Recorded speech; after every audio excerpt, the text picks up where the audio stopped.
নমস্কার, কেমন আছেন সবাই? আশা করি সবাই খুব ভালো আছেন। আমরাও খুব ভালো আছি। আজকের একটি নতুন ব্লগে আপনাদের সবাইকে স্বাগত জানাই। তো আজকে হচ্ছে গিয়ে রবিবার দিন যতই ভাবি যে আজকের দিনটা রেস্ট করব, কিন্তু সারা সপ্তাহের কাজ যেন রবিবারেই বেশি করে থাকে। তো সকাল থেকে কাজ করতে করতে অনেক লেট হয়ে গেছে।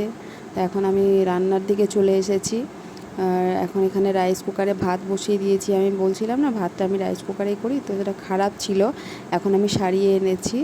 তো এদিকে ভাত বসিয়ে দিয়েছি, আর এদিকটাতে এটা হলো কুকড হয় আর এটা হলো ওয়ার্ম। তো আমি এখানে কুক দিয়ে দেবো, এবার রান্না হতে থাকবে, ও অটোমেটিক বন্ধ হয়ে যাবে। এটা আমার অনেক হেল্পিং হ্যান্ড। মানে আমি যখন কোথাও বাইরে যাই তো সবজিগুলো সব করে দিয়ে গেলাম, ভাতটা বসিয়ে চলে গেলাম, ও অটোমেটিক বন্ধ হয়ে থাকে। আমার মানে ভাতের দিকে পিছু টানটা আর থাকে না, ওটা অনেকটা সুবিধে হয়। আর এটা আমাকে এটা আমি এক বিয়েতে গিফট পেয়েছিলাম। তো আমি যখনই এটা রান্না করি বা আমার বাড়িতে কেউ আসে তখনই মানে সেই আমাকে খুব মানে বলে যে হ্যাঁ, যে দিয়েছিস তোকে কাজের কাজ করেছে। আর মানে পোলাও বা ফ্রায়েড রাইস যখন বানায় তখন এই রাইস কুকারে বানালে খুব ঝরঝরে হয়, মানে চিটচিটে ভাবটা থাকে না।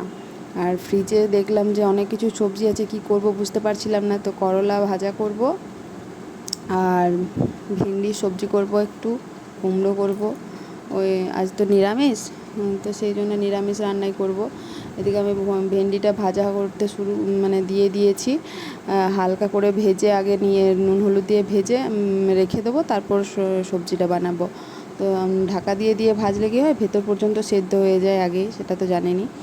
তো এখন ভেন্ডিটা ভাজবো। আর হ্যাঁ, রবিবার দিন যতই ভাবি যে আজকে মানে কাজ নেই, কাজ করব না, তো সেদিনকে যত সপ্তাহের কাজ, যত জামা কাপড় থাকে সব মেশিনে দিতে হয়। আর এখন বর্ষাকাল, সবথেকে বড় কাজ হয়ে গেছে ওটাই। জামা কাপড় একবার করে মেলে দিয়ে আসছি, আবার একবার করে তুলতে আসছি। তো সেটা যেন সবথেকে বড় কাজ হয়ে দাঁড়িয়েছে। আর এখানে প্রচুর ডাস্ট থাকে, দরজা জানালা মোছামুছি এসব করতে করতে অনেক দেরি হয়ে যায়। তো তাই রান্না করতেও একটু দেরি হলো। এবারে করলাটা ভেজে নেব, তারপর বাকি সবজিগুলোর মানে মশলা করে নেব। কুমড়োটা কেটে নেব, এটা নুন হলুদ দিয়ে ভাজতে দিয়ে দিলাম, তারপর বাকি কুমড়োটা কাটবো। আর বর্ষাকালের সবথেকে বড় সমস্যা হলো মানে জামা কাপড়ে, মানে ঘরের ভেতরে শুধু মানে জামা কাপড় ছাড়া আর কিছু দেখা যায় না। জামা কাপড় আর জামা কাপড় ভালোভাবে তো শুকায় না, তো রোদ থাকে না, সেটা ঘরের ভেতরেই শুকাতে দিতে হয়। তো এবার আমি কুমড়োর সবজিটা করে নেব। আর আমাদের বাড়িতে মিষ্টি কুমড়োটা সবাই পছন্দ করে না। তো আমি যখনই বাজার যাই তখন কাঁচা কুমড়োই বেশিরভাগ চেষ্টা করি মানে নিয়ে আসার। কাঁচা কুমড়ো নিরামিষের দিনে ঝাল ঝাল করে রান্না করলে বেশ ভালো লাগে। আর মিষ্টি কুমড়োটা অতটা আমার ভালো লাগে না, আমারও ভালো লাগে না, আমার বাড়ির কেউ খেতে চায় না মিষ্টি কুমড়ো। আর এই কাঁচা কুমড়োর পোস্ত, সেটাও আমাদের বাড়িতে সবারই খুব ভালো লাগে। আর পোস্তটা মানে হয়ও বেশ ভালো। তো এবার রান্নার দিকটা হয়ে গেছে, যে এখানে করেছি বিউলির ডাল, আর আছে হচ্ছে ভেন্ডির তরকারি, এটা করলা ভাজা, ভেন্ডির তরকারি, কুমড়োর তরকারি। তো এই দিয়ে আজকে আমাদের দুপুরের খাবার। আর ওর বাবা অফিস থেকে চলে এসেছে। এখানে দেখুন রাইস কুকারে ভাতটা কি সুন্দর ঝরঝরে হয়ে গেছে। তো এবার এসেছি একটা চমক দেবো। দেখুন, আমরা এসেছিলাম ক্যারাটে ক্লাসে, তো সেখানে জানি না যে মানে এখানে আজকে টুর্নামেন্ট আছে, ফুটবল টুর্নামেন্ট, এবং সেটা হলো মেয়েদের ফুটবল টুর্নামেন্ট, যেটা এখন দেখাই যায় না।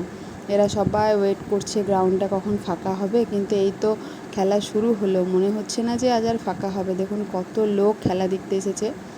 আর ওদেরকে ওই সাইডটাতে স্যার করাবে, কারণ 15ই আগস্টে তো অনুষ্ঠান আছে, ওদেরকেও তো প্র্যাকটিস করাতে হবে।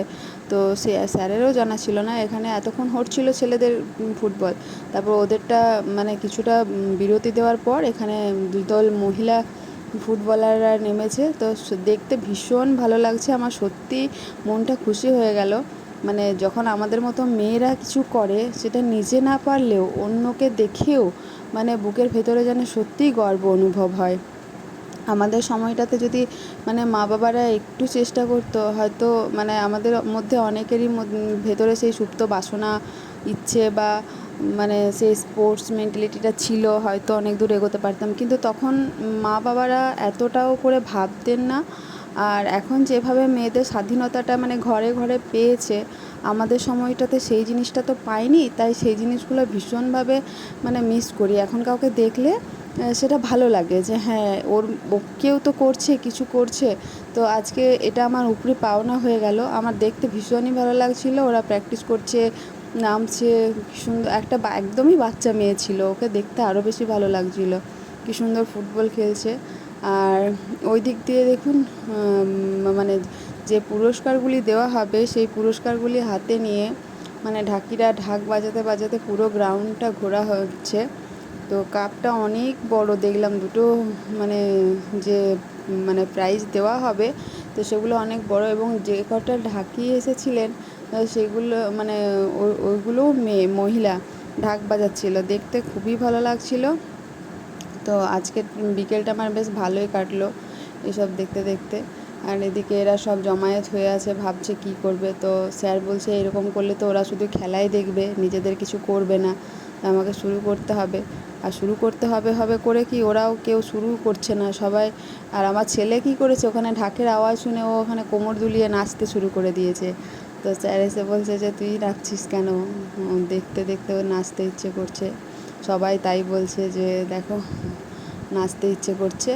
আর কি সুন্দর মেয়েরা সব ঢাক বাজাচ্ছে, এদিকে দুজন মেয়ে এই পুরস্কারগুলি যারা জিতবে সেই টিমের হাতে এই পুরস্কারগুলি তুলে দেওয়া হবে। মহিলা ফুটবল দল এবং পুরুষ ফুটবল দল দুজনই আছে। তো এখন প্রথম শুরু হবে মানে মেয়েদের ফুটবল টুর্নামেন্টে ফার্স্টে শুরু হবে। তো চলুন দেখি একটু, খুব ভালো লাগবে। প্রচুর ভিড় ছিল, অনেকজন দেখতে এসেছিলো।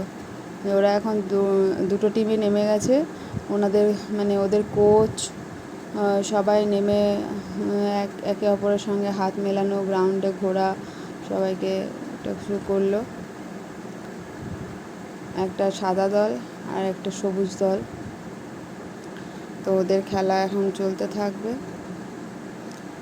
এদিকে খেলা শেষ হয়ে গেছে, ওই যে সাদা দলের যারা ছিল, আমি তো নাম জানি না কোথা থেকে এসেছে, তারা জিতেছে।